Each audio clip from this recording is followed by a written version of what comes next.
Alors, on reprend la partie cours. Sur cette fois, la nouveauté, ça va être le calcul de somme. Donc je projette pas, vous avez le document dans le mail que j'ai envoyé. Donc calcul de somme. Moi je vais tout refaire. Donc première chose à faire, c'est on va étudier ce qu'on appelle les sommes arithmétiques. Et on va étudier principalement une première formule. C'est cette propriété-là qui dit que la somme des n premiers entiers, 1 plus 2 plus 3 plus n, combien ça vaut? Ça vaut n facteur de n plus 1 sur 2. Maintenant, il faut démontrer cette formule-là. Démonstration qui est à connaître. Vous devez savoir la reproduire. Une démonstration qui n'est pas difficile, qui consiste à dire, comme je vous avais montré pour la somme des 1 à 100, donc 1 plus 2 plus 3, allez, on va mettre les deux derniers termes, on va mettre les deux derniers, oui, ça va suffire, n-1, celui d'avant, et n.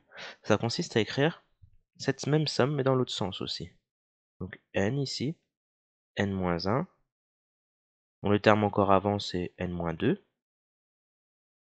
je vais le refaire pour avoir plus d'espace ici, voilà. Comme ça on va bien aligner les calculs, donc plus 2, plus 3. Les parenthèses ne sont pas utiles, c'est pour bien indiquer les termes. Et hop, plus 3, 2, 1, donc je vais mettre juste les deux derniers, 2 et 1. Et vous remarquez, quand vous additionnez ces deux lignes, donc S plus S, on a 2S, égale N plus 1, N plus 1. Ensuite, N moins 1 plus 2, ça fait aussi N plus 1. N moins 2 plus 3, ça fait aussi N plus 1, etc. Et on obtient encore la même chose, 2 plus N plus N moins 1, ça fait encore N plus 1. Et encore à la fin, N plus 1. Au final, on n'a que des N plus 1 qu'on additionne et qu'on additionne. Et combien y en a-t-il? Combien il y en a des N plus 1? Il suffit de regarder dans la somme combien il y a de termes dans la somme. Il suffit de compter 1, 2, 3, etc. jusqu'à N. Donc là, il y a N fois le nombre N plus 1. C'est exactement ça. Donc 2 fois la somme, c'est N fois N plus 1. Et nous, ce qu'on veut, c'est juste S, donc on divise par 2 de chaque côté, ce qui nous permet d'obtenir ce résultat-là. Et voilà, tout simplement. Des petits exemples. Donc par exemple, si je vous demande de calculer le nombre A c'est 1 plus 2, etc. plus 300. Pourquoi pas? Alors, là c'est juste appliquer le résultat avec n égale 300. Donc n plus 1 sur 2, donc 300, facteur de 300 plus 1, le tout sur 2. 300 fois 301 sur 2, on prend la calculatrice, 45 150. Si je vous demande de calculer par exemple ce même genre de somme, sauf qu'on va aller de 100, de 1 en 1, jusqu'à 300. Là, la différence, c'est qu'on ne peut pas appliquer la même formule puisqu'on n'a pas commencé à 1, mais à 100. Donc ce qu'on va faire, c'est de se dire, il me manque tous les termes entre 1 et 99. Je vais les rajouter. Donc je rajoute au début, 1 plus 2, plus 99. Mais si je les rajoute, il faudrait que je les retire à la fin. Donc moins, et je retire. 1 plus 2, plus 99. Comme ça, là, c'est comme si on n'avait rien fait. Et ce qui est entre les deux, c'est la même somme, c'est le 100 plus 101, plus etc. plus 300. Comme ça, ici, on reconnaît la forme de 1 à 300. Donc c'est le nombre A qu'on a calculé juste avant, moins la somme qu'on a calculée encore avant. Alors je vais effacer le A.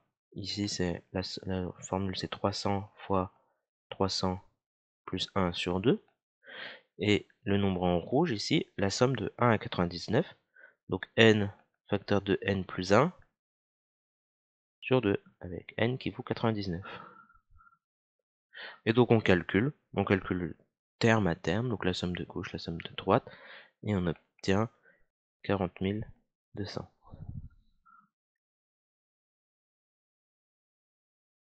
Voilà. Alors petit c, Imaginons que cette fois, on fait 2 plus 4 plus 6, etc. jusqu'à 300. Donc là, la petite particularité, c'est qu'on additionne que des nombres pairs. Donc c'est pas la somme de 1 à 300, c'est la somme de 1 à 300 si on veut, mais on prend que les nombres pairs. Tous les nombres pairs, on remarque qu'ils ont quelque chose en commun, c'est qu'ils sont tous des multiples de 2. C'est-à-dire qu'on peut tout diviser, on peut tout factoriser par 2. Donc 2 fois quelque chose égale 2, donc c'est 2 fois 1. Pour arriver à 4, 2 fois 2. Pour arriver à 6, 2 fois 3, etc. Et pour arriver à 300, c'est 150. Et donc là, on reconnaît que c'est 2 fois la somme de 1 à 150, c'est-à-dire n facteur de n plus 1 sur 2. Donc là, ça simplifie, les deux se simplifient, ça revient à faire 150 fois 151, ce qui nous donne 22 650. Une somme petit d qui n'est pas donnée dans le document, que je rajoute. Par exemple, si je vous demande que les termes impairs, 1, 3, 5, etc. jusque 299, vous remarquez que les termes impairs, on ne peut pas faire de factorisation comme avant. Par contre, on peut rajouter tous les termes pairs.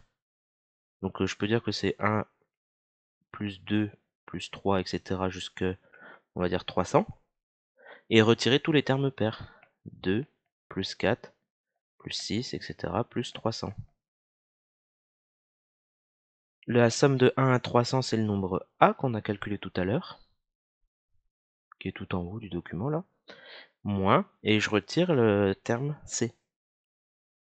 Donc ça ferait 45 150, ce qu'on a trouvé en A, moins 22 650, ce qui nous donnerait 22 500, tout simplement. Maintenant, question 2, qui est dans le document. Imaginez que je vous dise que UN, c'est une suite arithmétique de raisons R égale 2 égale 3 et U0 ça vaut 2. Le but ça va être calculer, donc déjà première chose, exprimer UN en fonction de n, donc U0 plus n fois R, on applique U0, alors pardon, U0 on connaît, donc on peut remplacer U0, U0 c'est combien? C'est 2, R c'est 3, donc n fois 3 ça fait 3n. Là je vous demande par exemple S c'est la somme, Sn c'est la somme des n premiers, enfin jusqu'au UN, de U0 à UN, donc U0 plus U1 plus U2 plus etc. plus UN, et je vous demande d'exprimer UN en fonction de n. Sn par exemple, oui, Sn en fonction de n. Et là l'astuce n'est pas de dire je vais calculer U0, U1, U2 et puis on va voir ce qui se passe. C'est vraiment d'écrire telle quelle la formule. Donc U0 ça vaut 2. J'écris encore U0. Donc U0 j'écris 2. Maintenant U1, au lieu de calculer U1 avec ça en disant U1 c'est par exemple 2 plus 3 fois 1, c'est-à-dire 5, et je vais pas écrire le 5, je m'en fiche. Moi ce qui m'intéresse ça va être le 2 plus 3 fois 1.